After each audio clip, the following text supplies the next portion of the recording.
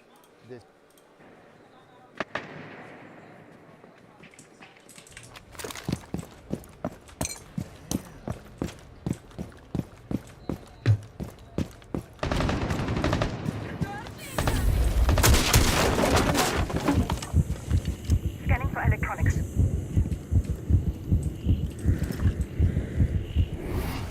You have located a bomb. Oh, there goes tilted away.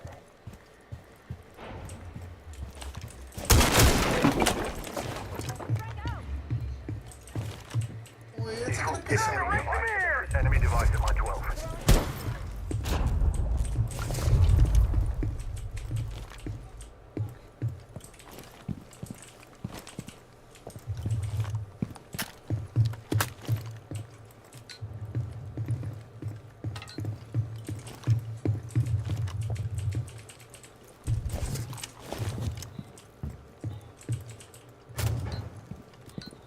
There's no fucking way that he just did that. Did he just violate your drone? Dude, as soon as it came in the building, and that's what happened to my other one as well. You know where we went? Huh? You know where we went? Probably, it's probably garage, I don't know. Might be something down there. Something down there. Incoming adrenaline boost.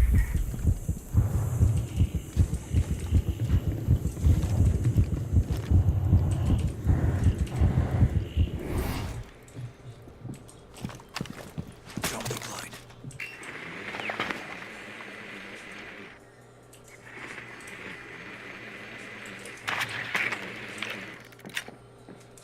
You have dropped the diffuser. Drones up. Hostiles found! Second floor!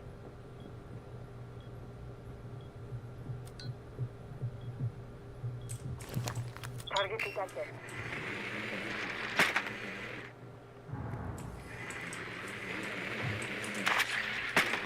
Paid Raph. Thorn's running shotgun. Watch close. I think.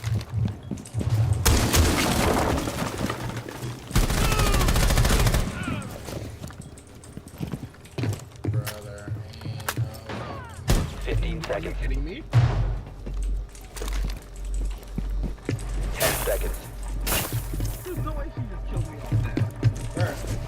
5 seconds. He's in the fucking side. Op 4 eliminated all friendlies. I'm just mind blown how he killed me.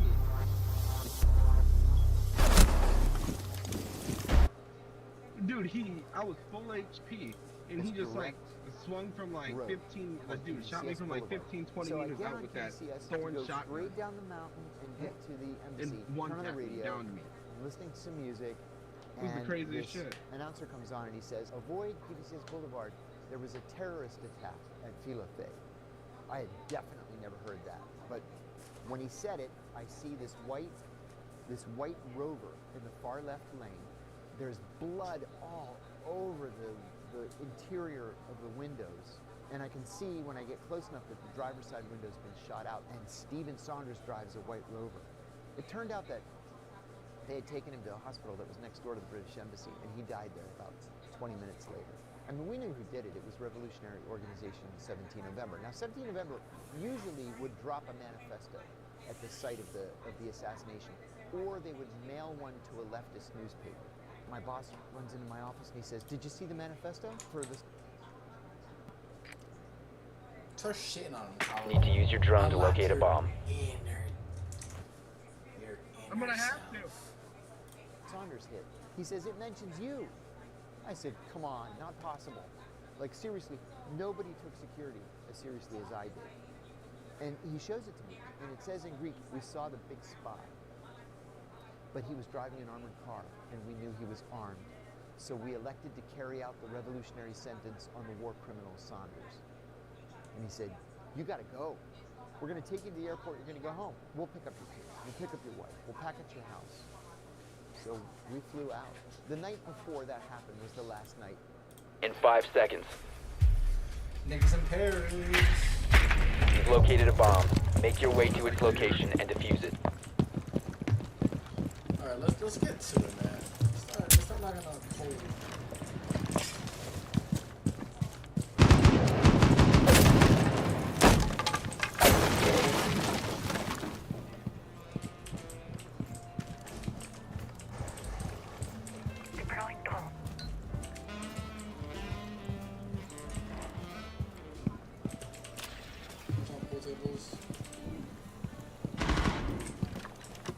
I don't know where my drone got destroyed.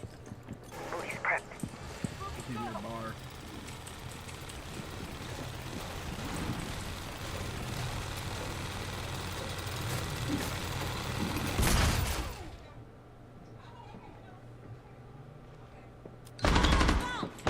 Watch out for cap cans. I just destroyed 2.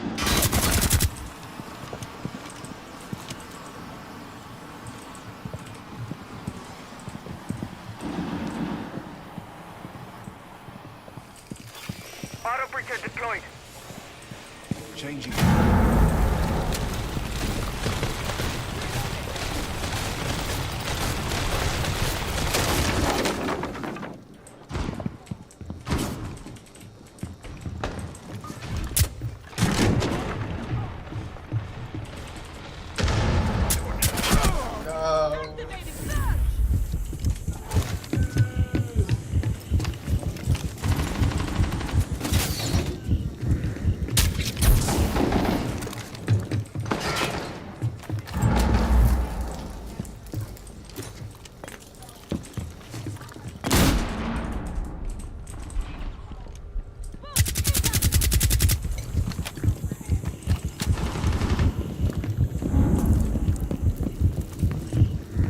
The diffuser is no longer in your possession. Loading. I genuinely hate that gun, dude. Where he at? He was One friendly operator remaining. That's not good.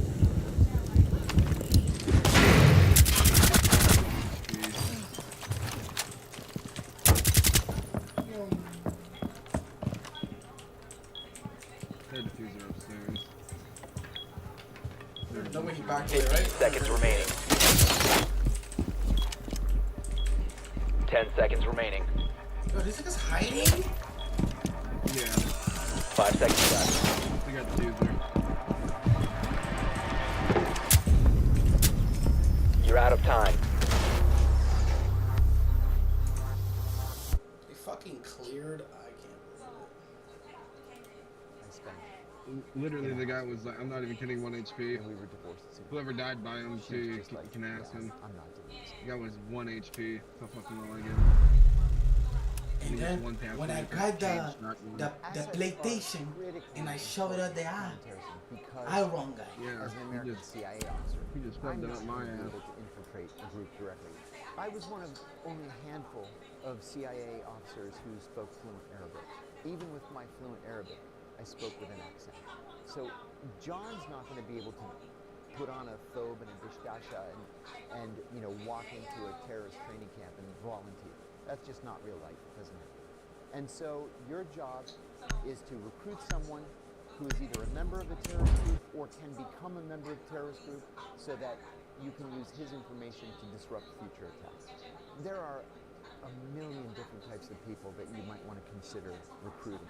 But if you recruit a bona fide terrorist, someone who is able to get into the group, you're going to meet with him once a month for hours probably. And he's going to give you 5, 6, 10 different intelligence reports. No. This is what they're talking about. Oh. This is what they're planning. They want to do an attack in, Bali or whatever. That's the stuff. Eddie, this isn't going good. When I was Perfect. This isn't going good. This is 10 seconds remaining. Jones barbecue for side. Down to 5 seconds. Bomb located by Op 4.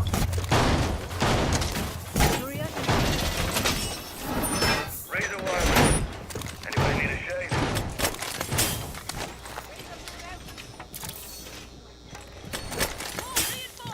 Camera ready to activate. Set the razor down.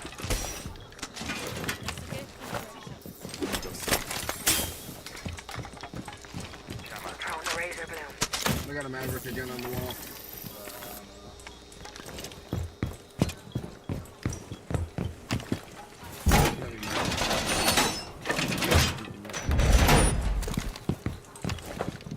It'll sting a lot.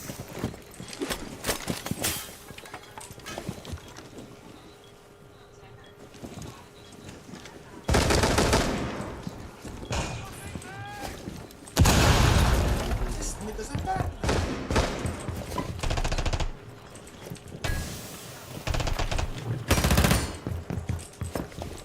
Reload!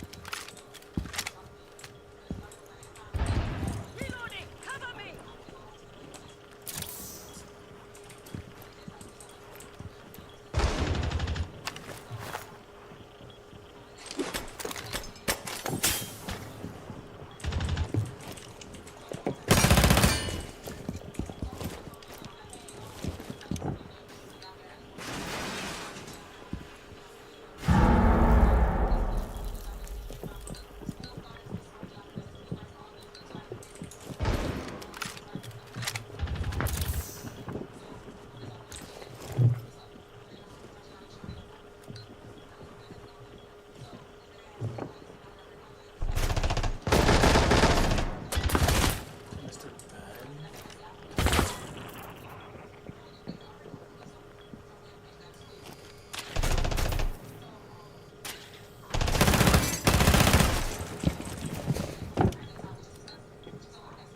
He might be pushing Logi.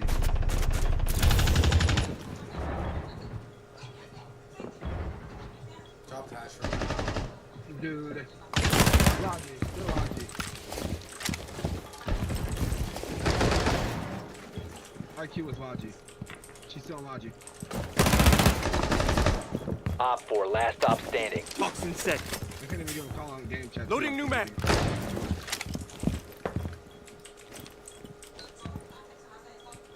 He's still Logi, you know. He's like on the Down to 15 seconds. Op 4 Hey, yo. eliminated. Mission successful. I think it came out rolling.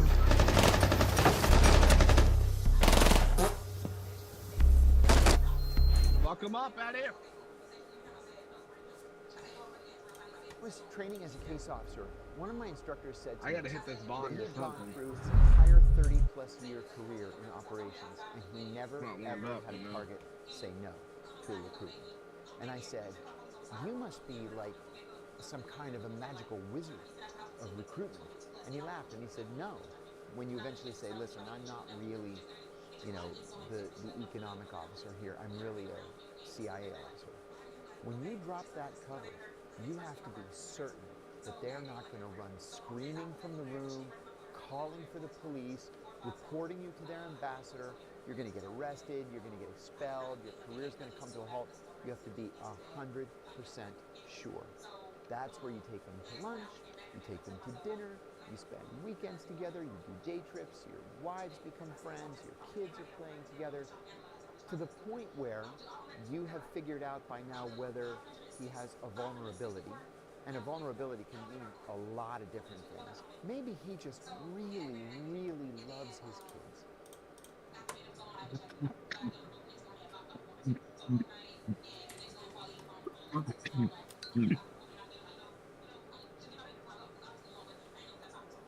Yo, Colin, you ripping that bong like that, nigga?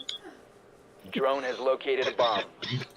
Dude, yeah. 10 seconds. Dude, if you hit my bong right now, This thing let it be. you'd be dying, dude.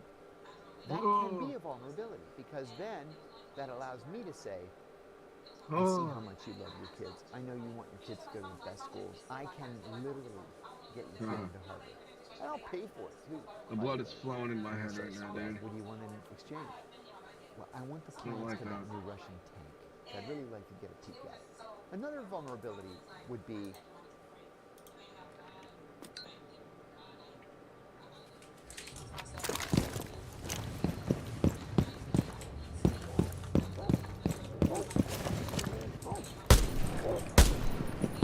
Watch out. Enemy. Heads up! Enemy device! Time to ring some in.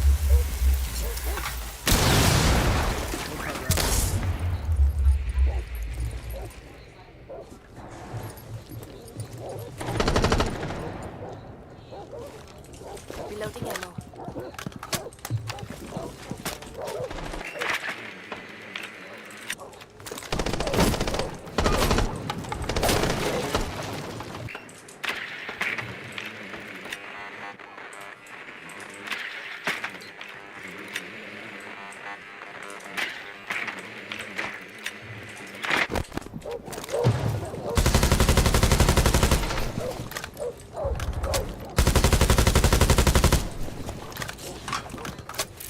Claymore mine deployed. Dropping into AR. Cover me.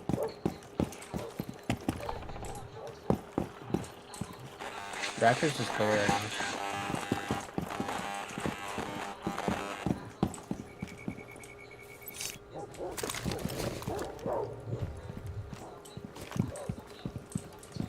Oi, enemy device detected.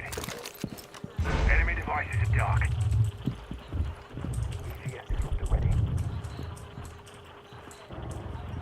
Disrupted enemy devices. You have dropped the diffuser. Yo, what is this guy doing? Op 4 last Down below, operator down standing. below. Upstairs, come upstairs. The diffuser is secured. Or red. Right.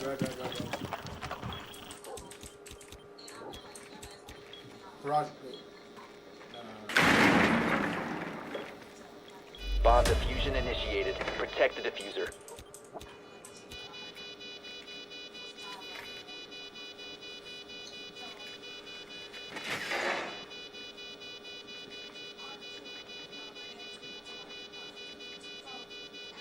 Might be coming around. No, I'm watching garage. You are? Yeah.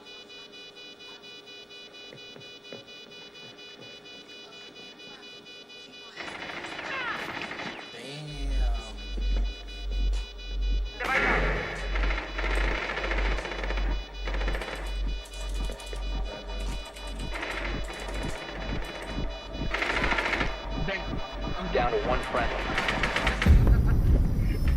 Mission successful. Bomb defused.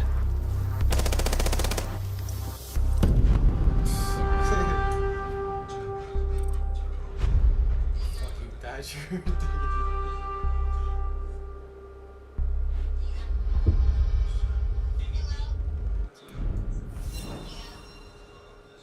That was a rape session right there. It really was. I told John to get on. He said, who's on? I said, me and you. I told him, I said, if you get on, I guarantee Napkin and Evan get on. He was like, You can play with 6 people? Am I bugging? yeah. No, there's that like dual front thing. You see how there's core and then the dual front and then the event? Yeah. I've never played dual front. I think it's bullshit. It's Sounds like gay. COD. you know, maybe the guy's wife has cancer, but you can get her into the Mayo Clinic, where she can get the best cancer treatment on the planet. Maybe the guy's a drinker or a gambler, even better. He's always short of money because he's maybe embezzling a little bit from the embassy. 95% of recruitments are made for the money. Sometimes it's ideology, sometimes it's, you know, this desire for excitement. They love James Bond, they want to be a part of it. And sometimes it's for revenge. They hate their boss, they hate their country, they hate their leader. You've got to develop that target to the point where he comes to believe that you are his best friend. To the point where you know in your heart he's willing to commit espionage for you. The resources at the CIA are virtually unlimited.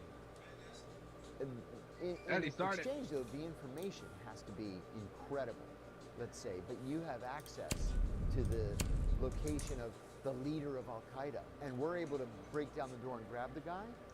There's a reward for you of between $10 and $25 million that we will pay in cash, in gold, in diamonds, in land, any way you want to receive it. But the budget is going to be there if the information's good. I made a recruitment one time. I heard from a source a group of members of a terrorist cell were meeting for coffee in the same coffee house. Every single day, 10 o'clock, they'd go for coffee, which is a terrible thing to do by way of tradecraft, right? Never establish a pattern. I started going there at 9:30 in the morning. So sure enough, 10 o'clock, they came in, 4 or 5 of them. And one of them turned and looked at me. I did that for a week. I started the second week. Every day, 9:30, I'm sitting there with my Arabic newspaper. And this time one of them nodded at me. So I nodded back to him. And then one day, he came in by himself. And he sits down, and we start talking. And I ask him, how's his family? Oh, he said, my wife is in Cairo with my son and my daughter, and I've never met my son. He really was a family man. He was religious. He made some bad decisions and ended up in Afghanistan, and he just wanted to go home. And I said to him, if that's all you want, I said, well, I can take care of that. To make a long story short, I recruited him. I got him his passport. I gave him some money to get himself established again and put him on a plane. And he gave me, in return, everything I had asked for.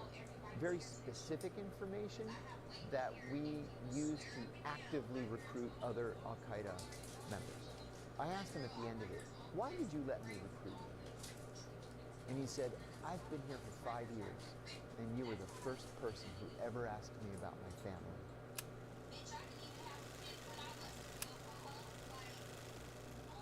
There are no tactics taught to help you ingratiate yourself with potential targets. You either have it in your gut or you don't. So a normal asset meeting, you go through the Mad Minute, where you followed here, where you followed home last time. Do you have any problems, any concerns? No way, Eddie. Look at Clubhouse. And Yo, we're nuts with it, bro. I think it's the Clubhouse type of night. Get Clubhouse like 5 games in a row. I'm not sure you something 5 games ago. I like to hear. We have crusty buns on our team.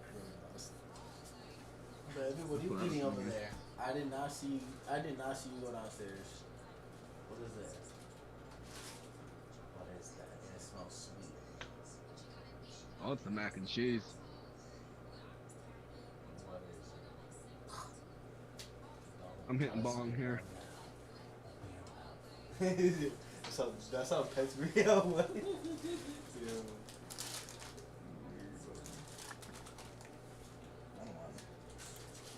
let's meet 1 month from tonight, you know, at 8 o'clock at such and such a hotel. Then you sit down, you have a coffee.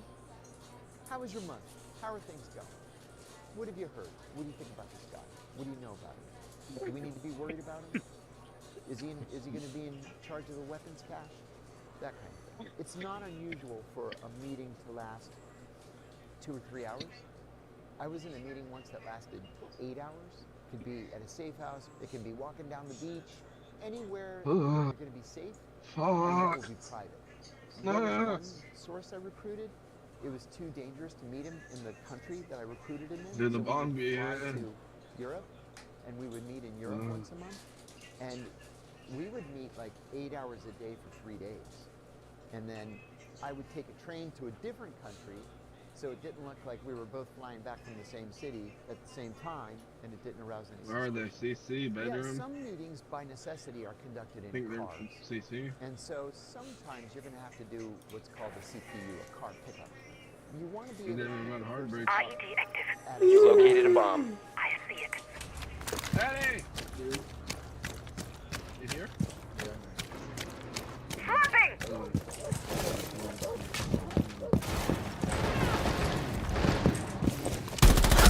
I'm not dead.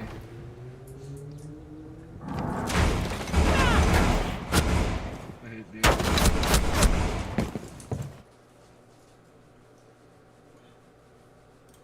where as few people as possible are going to see you. Maybe you're doing it in a semi-residential area where he's standing on a corner, you come down an alley instead of a main street, he jumps in the car and you take off. Let's say the meeting is at 2 o'clock. You want to be there between 1:58 and 2:02. And if you're there at 1:58 and he's not there, you do one more run. And if he's not there by 2:02, you abort the meeting and you try it again 24 hours later or 72 hours later or whatever your agreement is. You don't want somebody to say, I wonder why that car keeps driving in a loop, you know? And then they write down your license plate number. You don't want to come to anybody's attention.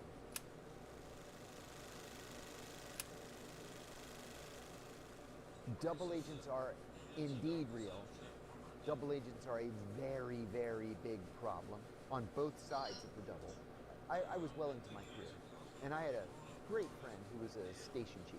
He called me one day. I was at headquarters, and he called me from overseas, and he said, hey, I was hoping you could do me a favor. One of my guys has recruited a double agent. The double doesn't know that we know he's a double. The enemy country has instructed the double to demand to only speak with the station chief. And he said, I live here. It's too dangerous for me to meet with this guy. Can you fly out here and pretend to be me and handle the double agent? I said, of course. So I fly out and I meet with the guy. I meet him in some hotel and I give him a big bear hug at first, which is unusually warm in the Middle East, but I needed to pat him down for weapons. And he didn't have any weapons. And so I made a big deal of taking off my jacket to show him that I didn't have any weapons. I sat down, we ordered some coffee from room service. He said, are you the chief? I said, you asked for him, you got him, buddy. I'm the chief. I would meet with him once a month. And this went on for about 6 months. We were getting, the tape on everything that he was reporting back and what the enemy country was telling him to do. Finally, I'm at headquarters one day. I get a call from the sister agency. And the woman says, are you handling this double case? And I said, yeah. Listen, he's been instructed to kill you in the next meeting. I said, oh, come on. The guy's afraid to shatter. He's not going to kill me. I know him well. He's a coward. He's not going to pull a gun and shoot me. But even if he were to pull a gun and shoot me, how about this? Usually, he calls me when he's coming into the lobby of the hotel. I'll tell him to come up to the room directly, and when he comes in, I'll prop the door open. When he comes in, I'll grab him, take him down. You guys burst in from the other room. Oh, I'm telling you, my timing's just kind of crazy. He's not tubing right now. I'm sorry. I need bond tubing. We have control of Raptors right now. So he's on red ping. Let's proceed. He's sitting on red ping. Oh shit. Let's proceed slowly. One's in construction. And one's top red. I think.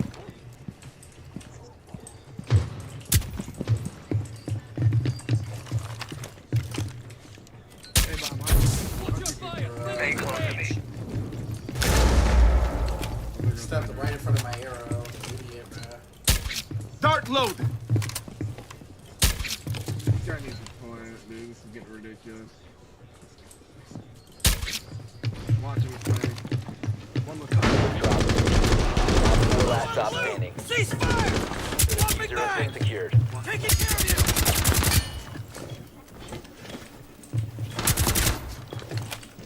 You must recover the diffuser. The diffuser is now secured. Diffuser is online and active.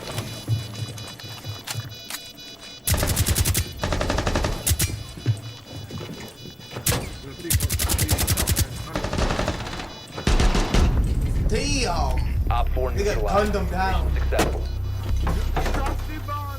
What I want to know is how many times I gotta light this nigga up, bro. Dude, I know. Fly back out. I was like, no way. And 4 armed security guys. And I in the fucking lobby. missed all my rounds on him on the red. And it turns out Insane. the bad guys have 4 armed security people in the lobby. And they're all kind of looking at each other sideways, like, who are these guys? What's that bulge on that guy's waist? That kind of thing. And they're all just Dude, kind of I told standing John around to get staring the at each fuck other. on. So he calls me. You told him you're gonna be on And I late. said, come up to room, whatever it is, 615. He comes to room 615. I prop the door open. He comes in. I tackle him. He's trying to get the gun out of his waistband. I have his arm, his hand. My colleagues burst in from the side, and I'm just sitting on him. I have him pinned down on the floor, and I'm sitting on his chest. In the meantime, he's just like, Allahu Akbar, Allahu Akbar. And so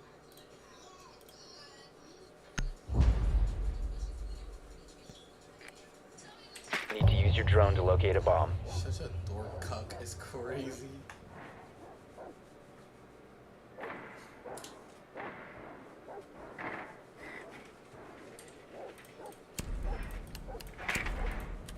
Jew wiener.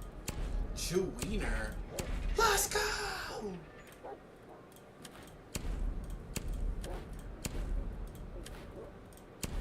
I'm Owen. Drone has located a bomb. Say you wanna slide. 10 seconds to go. 5 seconds. Nope, I think we say need to him. fucking win this. Proceed to bomb's location and defuse it.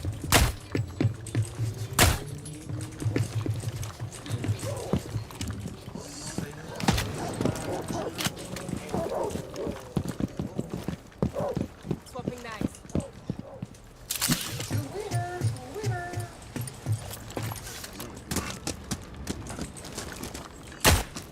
Dude, this gun sounds bad and weird.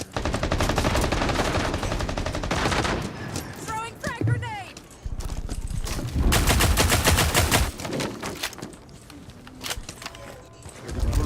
As my friend would say, time to ring some ears.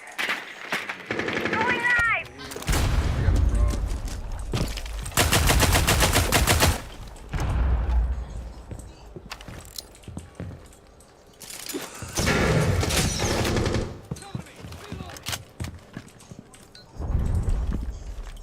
Hard breaching!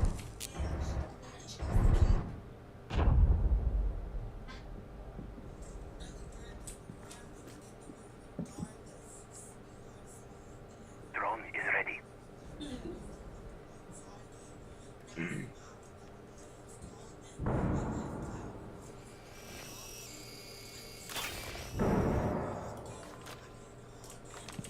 Oh my god, dude.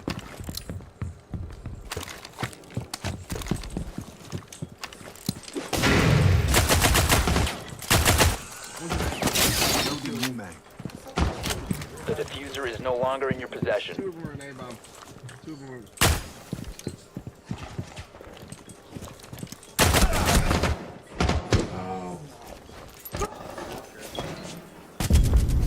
Op 4 eliminated all friendlies. Unbelievable. My timing's insane, dude. Look at that. That's what I'm saying.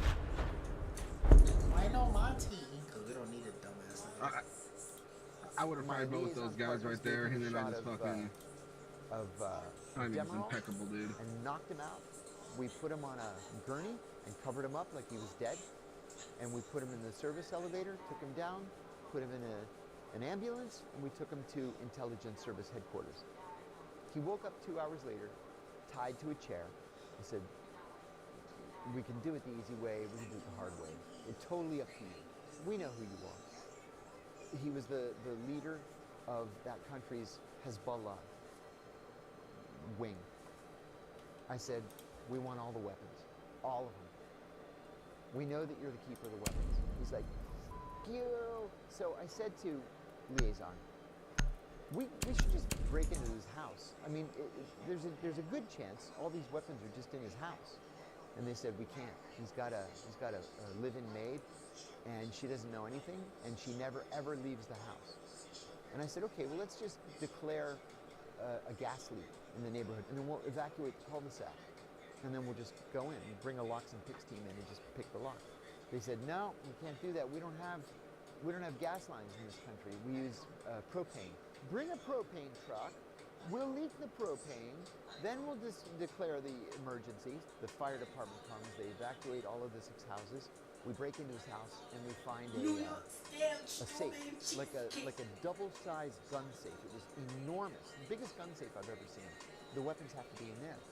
So we bring the locks and picks team in, and they've got, you know, the stethoscope.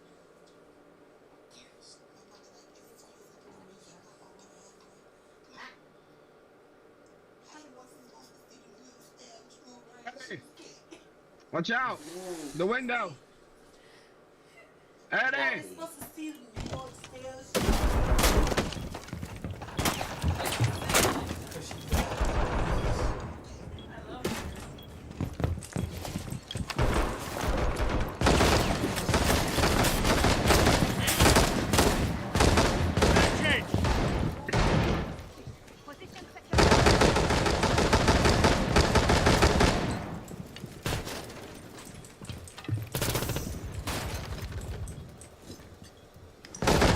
Reloading! Cover me!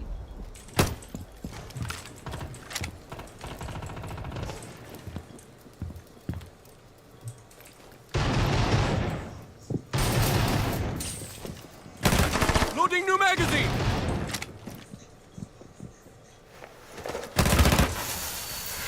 Dude, fuck. Be advised. Located a bomb.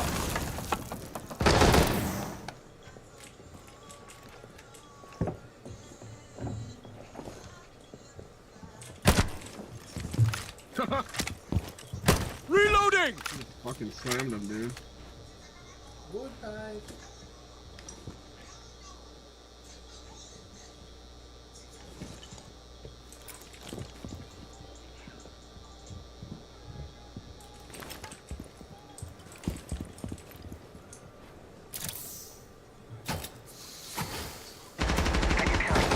We have some time. Reloading! Op 4, last operator standing. Damn, bro. This nigga still on the fucking wall. Op 4 eliminated. Mission successful. Nigga been at the wall all round. Good night. Dumbass nigga. Right to the fucking drawer, nigga. What I like to hear. So we bring the locks and picks team in, and they've got, you know, this scope on, and they're doing it with Tumblr, and they crack the safe. They open the Bobby. safe, Okay.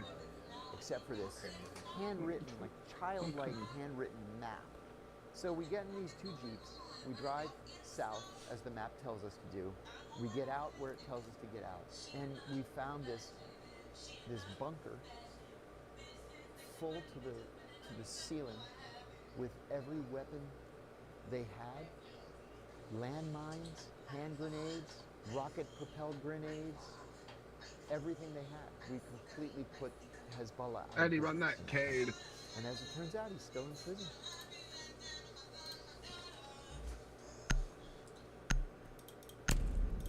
I let the game decide for me. 25 years later.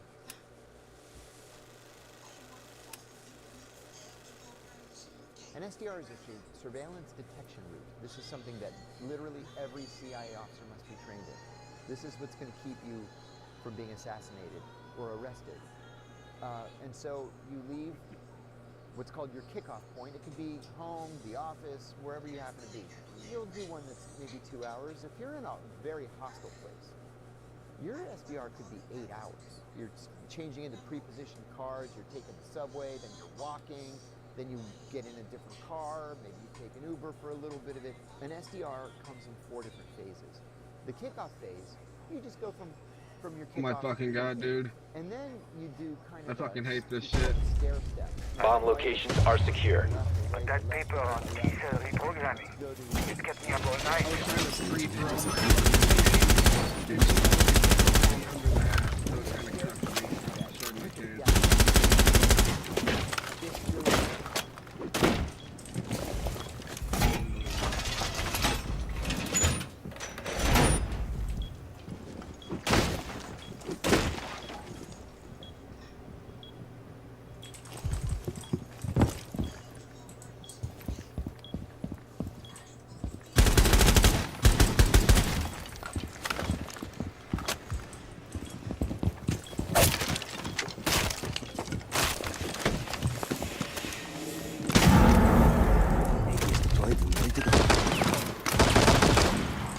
Yes. Eddie.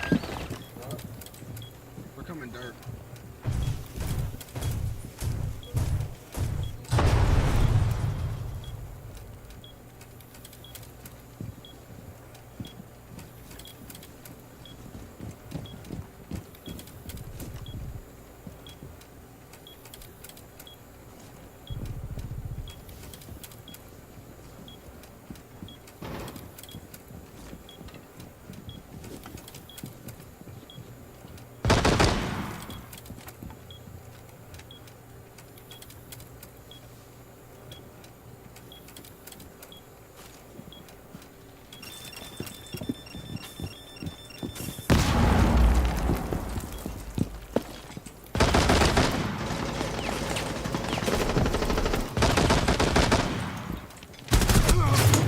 Motherfucker.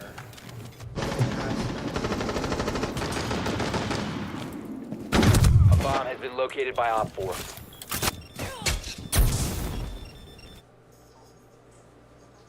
Being followed, you abort the meeting and you just drive home. And you do the whole thing again 24 hours later. If you are not sure you're being followed, you enter what's called the provocative phase, where you'll drive halfway up a block, then make a U-turn and drive back. Make a K-turn, drive back, pull into another driveway, make a K-turn. Stuff that doesn't make any sense at all. But that's just to make sure with 100% certainty that you're not being followed. I served overseas with a woman who was a legitimate State Department officer. She came into the office one day and she said, "Oh, I was under heavy surveillance last night. I took them on a ride that they'll never forget. I was going 100 miles an hour down the highway and I'm just sitting there listening." Because what happened was they determined that because she tried so hard to lose them, she must be the CIA officer. And so they never, ever surveilled me because I'm going to the wine store and going to the fabric store and then I'm driving home. But they were plenty interested in her. You have to be very, very careful not to establish patterns. And I almost got myself burned twice. So there was one... You're burned. We gotta win here. Oh, we're gonna win.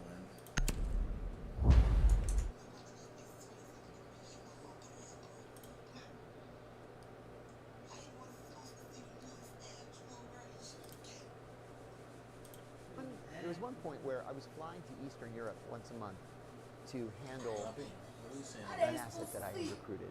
He was very proud of the village that he had come from. It was high up in the mountains. And there was a hunting lodge up there. And he said, "Let's go to this hunting lodge. I remember it so fondly from my childhood. And they serve wild boar and they serve bear stew and all kinds of crazy stuff." So I went with him. I ordered a very unusual drink, which I shouldn't have. But it was something my grandmother used to drink. And I remembered it from my childhood, and he was talking about his childhood, so I ordered the drink. And the waitress brought it to me. The next month, I flew up to see him, and he said, "Let's go to the hunting lodge again. They have venison this time of the year, and it's really amazing." And am I gonna touch on my cock? I don't know. Drink.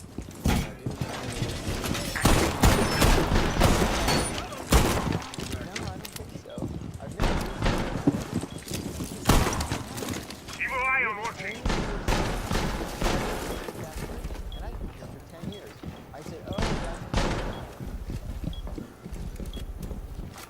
You probably did. Blast that thing.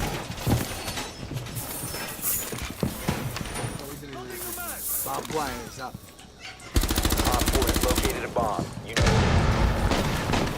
Whoa, reinforced!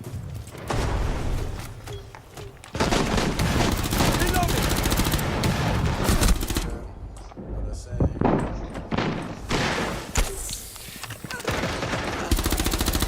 Reloading! Cover me!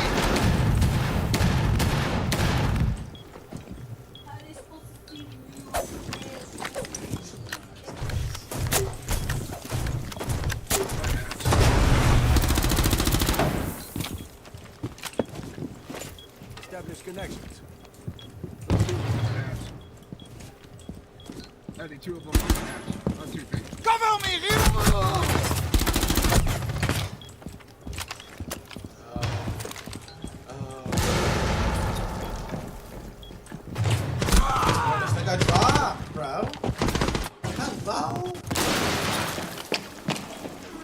Last operator.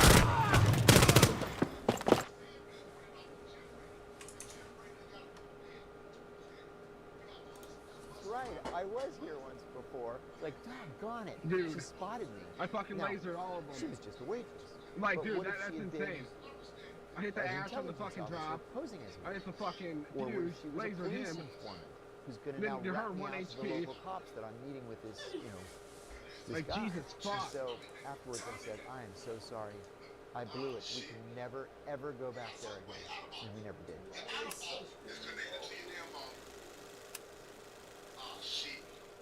In January of 2002, I was named Chief of CIA Counterterrorism Operations in Pakistan, and there was a flood of Al-Qaeda fighters across the border into Pakistan. So I went out and I came up with this idea that instead of trying to catch them in these forbidding mountains, we'll catch 5, 10, 20 at a time in the safe house. So that's the practice that we adopted. And then, after I had been in Pakistan about 6 weeks, we got word that Abu Zubaydah was somewhere in Pakistan. We thought at the time, wrongly, that Abu Zubaydah was the number 3 in Al-Qaeda. If he wanted to be smuggled into Afghanistan to make jihad, he would smuggle units. And finally, I asked headquarters to send a friend of mine out. He was I'll be back. somebody who coursed through millions of bits of data to try to isolate the location of one person. I said, buddy, we're on the trail of Abu Zubaydah. And I said, but he's right ahead of us. We just can't catch him. Like sometimes we break down a door and there's a cigarette that's still lit. So I said, you gotta turn it down for me. He just can't. Finally he came to me and he said, I can't get it down to any fewer than 14 sites. I said, 14 sites? We've never done more than 2 raids in a single night before. Like, this doesn't really help. So I cabled headquarters and I said, we're gonna need a big team. I asked for 36 people. I asked for a pallet of weapons and ammunition and cash and night vision goggles and more battering rams and you name it. And then the next day, a colleague of mine and 2 Pakistani officers started going from site to site to look at all 14 sites. We wanted to make sure we weren't driving into an ambush. Do they know we're coming tonight? Most of these places were little hovels, little one-room shacks made of concrete block or corrugated tin. It was miserable. We come out of the back end of the University of Faisalabad and there's this enormous yellow house, which corresponds with Site 12. And my Pakistani counterpart said, I can tell you right now, something bad is happening in there. He said, it's 100 degrees right now, and all their shutters are closed. They have to be broiling in there, but they want people to think there's nobody home. We caught dozens and dozens of people crammed into that house. We're going to the last site, and the analyst calls me, and he says, Abu Zubaydah just made a terrible mistake. He accessed his emails from a landline. I said, oh my God, and the landline is associated with an address. And he says, and it's Site 13. I still have chills thinking about it. And I said, Bobby, there's no carburetor. Do they know we're coming tonight? Most of these places were little hovels, little one-room shacks made of concrete block or corrugated tin. It was miserable. We come out of the back end of the University of Faisalabad and there's this enormous yellow house, which corresponds with Site 12. And my Pakistani counterpart said, I can tell you right now, something bad is happening in there. He said, it's 100 degrees right now, and all their shutters are closed. They have to be broiling in there, but they want people to think there's nobody home. We caught dozens and dozens of people crammed into that house. We're going to the last site, and the analyst calls me, and he says, Abu Zubaydah just made a terrible mistake. He accessed his emails from a landline. I said, oh my God, and the landline is associated with an address. And he says, and it's Site 13. I still have chills thinking about it. And I said, we got him. So we drive to Site 13, but it's an empty field. I said, how can this be? We're sure that he's here, but there's no house here. It's just an empty field. And the Pakistani major laughs and he says, no, this happens all the time. He calls a young technical officer, climbs the pole, goes through this head of wires, finds the wire, follows it down the pole, down the alley, and he says, it's that house right there. We all gathered. It was like 60, 70 of us. Pakistanis, FBI, CIA, we all gathered at the safe house. I stood on the coffee table and I said, okay, so rule number 1, we have to take him alive. And exactly as the clock strikes 2, break down the door, separate the women and children from the men, and take all the men to the Faisalabad jail. And so at 2 a.m., I was on the roof of the safe house with my buddy, and I looked at my watch and I said, 0200, here we go. And then we hear gunshots, and I said, that's not good. We jump into our car, we speed over to Site 13, and there are 3 people laying in the street. One is obviously dead. One looks like he's dead or he's going to be dead pretty soon. And the other one is screaming bloody murder. So I said, what happened? And this Pakistani policeman says, we got him, we got your man. And he points at the guy who's like almost dead. I didn't have time to scream at this guy that the order was to take him alive. What happened was Abu Zubaydah, a Syrian bomber, and Abu Zubaydah's bodyguard climbed to the roof of the safe house and were jumping to the roof of the neighboring house to try to escape. And this Pakistani policeman was just picking them off as they were jumping. And he shot Abu Zubaydah 3 times in the thigh, the groin, and the stomach. So I said, this doesn't look anything like our target. We had a 6-year-old passport photo. So I called the analyst. I said, listen, I don't know if it's him. He said, give me a shot of his eye. I'll run a retinal scan. So I lifted up his eye, and it was rolled back in his head. All you could see was white. He's bleeding to death. All I get are the whites of his eyes. He said, get me his ear. Take a picture of his ear. I didn't know that no 2 people on earth have the same ears until that night. They're like fingerprints. So I take a picture of the ear. Headquarters says, it's him. So we pick him up, throw him in the back of this pickup truck, speed to Faisalabad Hospital. So they rush him into surgery. But word got around the Al-Qaeda community that we had gotten. And so they started driving by the hospital and just opening fire on the hospital. We kept diving down. I said to the Pakistani major that I was with, if they realize how lightly armed we are, we're dead. I said, can you get a helicopter in here? 20 minutes later, a helicopter lands in the parking lot. I walk into the operating room with like this, with my shirt up over my nose. I said, Doc, wrap it up. We have to go. We put him on the helicopter. Like 4 of us got onto the helicopter, and we flew to a Pakistani military base about 50 miles away. And the doctor there said he had never seen a patient with wounds so severe who lived. But he lived. And sure enough, it took a little while, but Abu Zubaydah started to open up, and the information that he gave was actionable.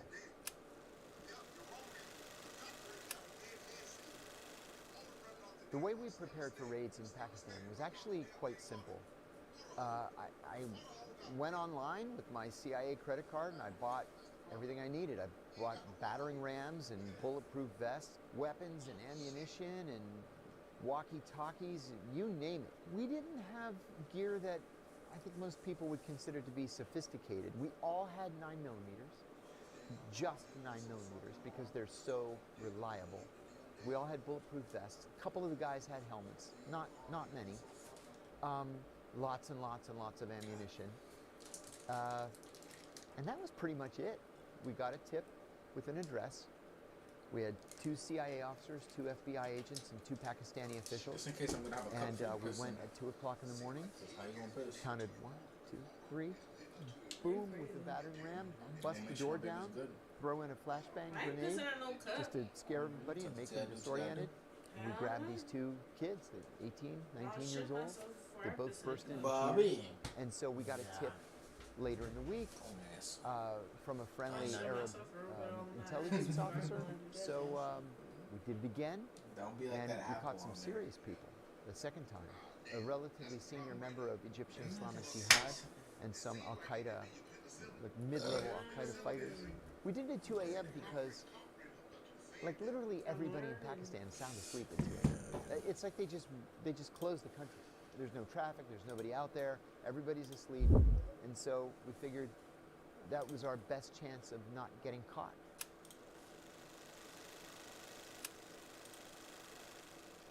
I did dozens of interrogations when I was in Pakistan. What and the fuck?